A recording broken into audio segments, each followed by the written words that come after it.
Chers amis, bonjour. Je souris parce que je vois dans l'écran de mon ordinateur que j'ai fait une petite composition derrière. Là. J'ai fait de mon mieux parce que ici nous avons un temps vraiment pas beau, quoi. Il arrête pas de pleuvoir, ce qui fait que j'ai même pas la prétention de jongler entre les averses pour aller faire mes vidéos dehors. Et c'est bien dommage. Alors, j'ai énormément de choses à vous dire ce matin, mais je vais essayer de synthétiser le plus possible. Alors, je vais commencer par quelque chose que j'ai entendu au sujet des écoles. Alors, il y a ce problème d'absentéisme en Île-de-France, où les enfants n'ont même pas de remplaçants, quoi. Il faut absolument trouver une solution, parce que c'est pas normal que les enfants se trouvent dispatchés dans toutes les classes, parce qu'il n'y a pas de remplaçant, quoi. Je trouve ça quand même assez grave. Même si c'est quelqu'un qui n'est pas nécessairement diplômé, il faut au moins que ce soit une personne qui soit embauchée, quoi. Je veux dire, il y a un problème quand même. Bon, ça c'est une chose.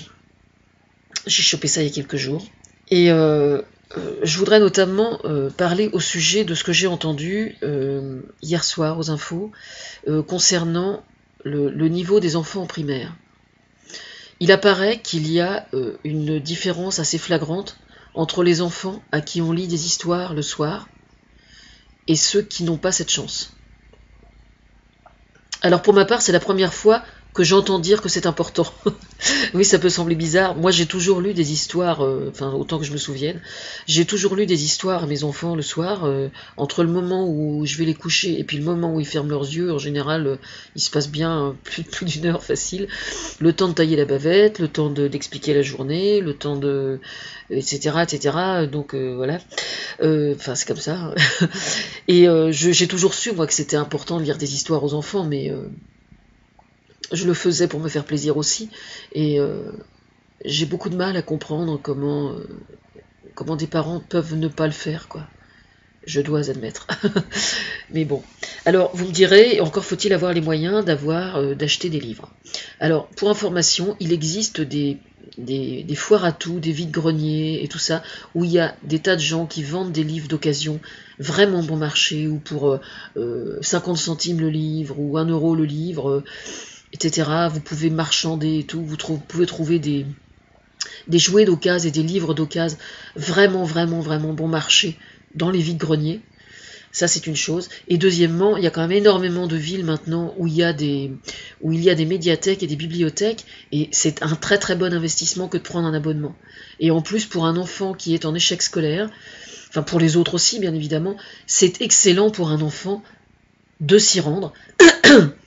Même si vous n'empruntez pas de livre nécessairement, mais le simple fait de prendre le temps de passer une demi-heure avec un enfant dans une médiathèque, dans une bibliothèque, juste pour fouiner et se perdre dans les livres tout simplement.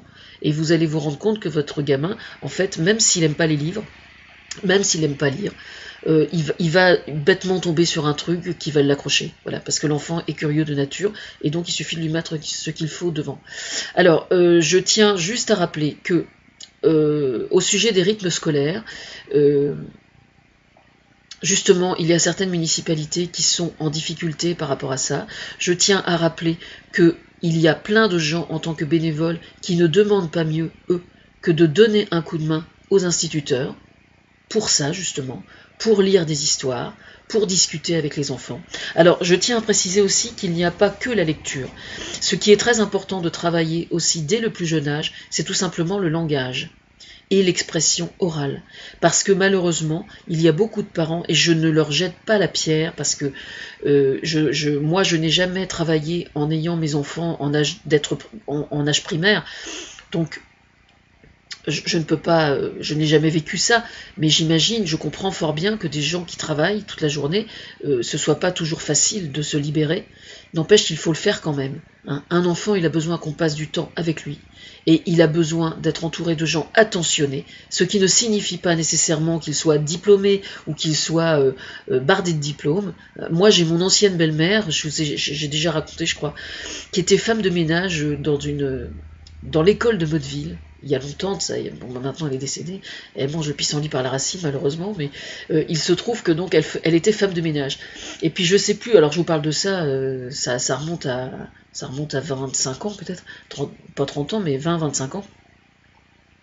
Et il se trouve que, pour une raison ou pour une autre, l'aide maternelle qui travaillait à l'école était malade. Et enfin bref, il y a eu un cas d'urgence où il y avait personne pour remplacer l'aide maternelle. Et donc l'instituteur a dit à ma belle-mère, bah, écoutez, filez-moi un coup de main si vous voulez. Voilà. Et alors là où c'est particulièrement marrant, si vous voulez, c'est qu'elle était quand même 50% ukrainienne et que elle mélangeait, elle parlait un mélange de cauchois, elle parlait français évidemment, mais avec l'accent ukrainien. C'était l'accent cauchois mélangé à l'accent ukrainien, quoi. C'était juste absolument irrésistible, extrêmement drôle, extrêmement drôle. Et donc elle s'est occupée des enfants pendant, je sais pas, peut-être une semaine ou 15 jours. Mais imaginez donc, elle qui n'avait jamais fait que les boulots les plus merdiques, il faut quand même bien dire les choses en face, comme malheureusement la grande majorité des émigrés à cette époque. Et elle s'était retrouvée donc aide maternelle pour les tout-petits pendant quelques jours. Pour elle, c'était juste comme si on lui avait filé un diplôme, quoi. Voilà, c'est tout. Bon, alors évidemment, là, c'est un cas extrême, parce que il est souhaitable que la personne qui aide parle français, bien sûr, évidemment.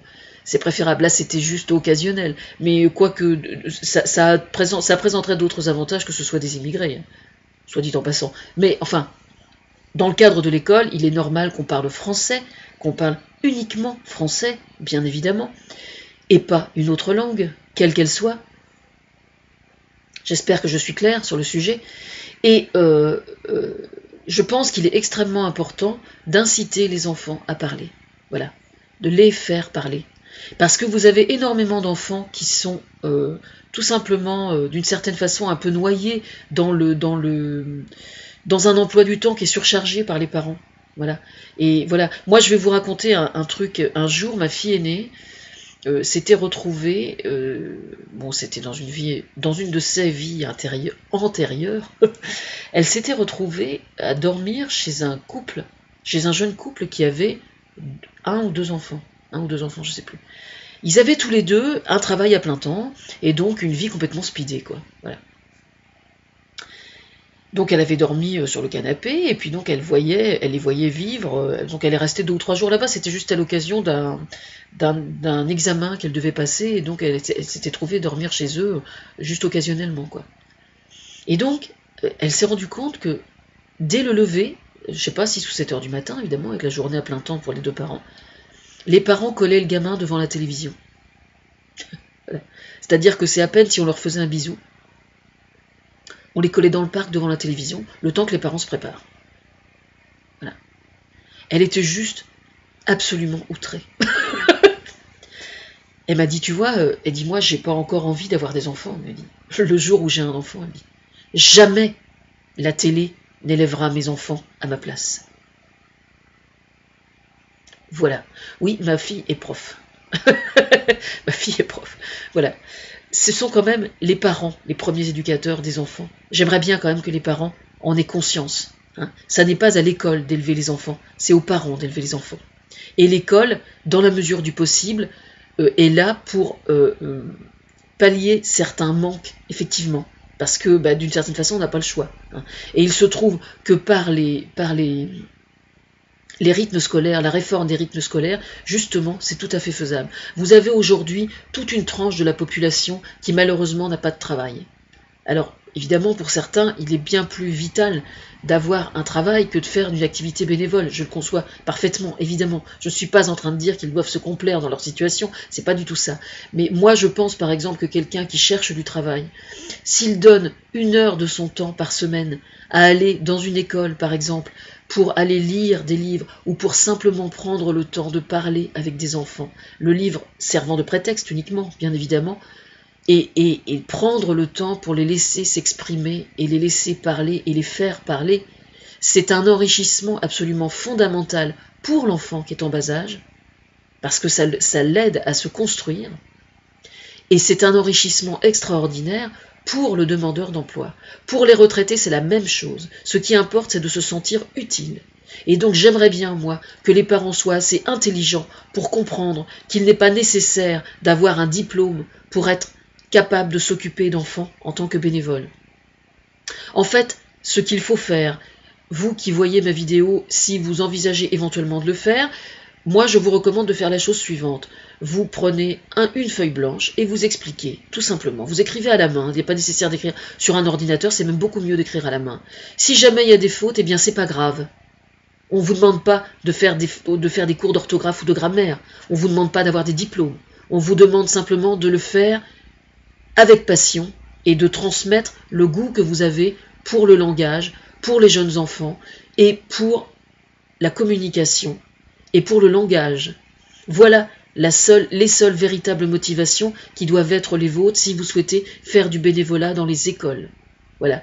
Même quelqu'un qui n'a aucun diplôme peut parfaitement faire du bénévolat dans une école. N'importe quoi peut servir de prétexte. N'importe quoi. N'importe quel livre. Vous prenez n'importe quel livre. Moi, je vais vous raconter un truc. Bon, j'aime pas spécialement ce journal, mais il se trouve que c'était le journal auquel nous étions abonnés avec mon ex. Il s'agit du journal Téléstar, figurez-vous. Eh bien, Clémentine, quand elle était toute petite, demandait la télé comme tous les enfants, bien évidemment. Et donc, il y avait toujours le Téléstar qui était sur la table du séjour. Et à chaque fois qu'elle me demandait la télé, je lui disais, écoute, regarde sur le journal, je sais pas trop ce qu'il y a, j'ai pas que ça à faire, regarde sur le journal. Et en fait, elle se perdait dans le journal. C'est-à-dire que systématiquement, elle se perdait complètement dans le journal. Elle regardait les images, elle regardait les lettres et tout, et on en parlait. Alors on passait un temps incroyable à regarder le journal, à parler de tout un tas de trucs, de tout et de n'importe quoi. C'est vraiment ça, de tout et de n'importe quoi. Enfin, en l'occurrence, Téléstar, c'était surtout n'importe quoi. Mais je veux dire, vous pouvez très bien faire la même chose avec un télérama. Hein. N'importe quel journal que vous prenez dans une salle d'attente d'un médecin, par exemple, peut servir de prétexte à tailler la bavette avec un tout petit. Faut le savoir. Voilà. Il suffit tout simplement même en décrivant ce qu'il y a dans le journal. Et l'enfant, en simplement entendant parler calmement et correctement, ça lui fait un bien considérable. Ça lui fait un bien considérable parce que vous ne parlez quasiment qu'avec lui. C'est ça qui est important en fait. C'est de ça dont l'enfant a besoin. Désolé, le téléphone sonne.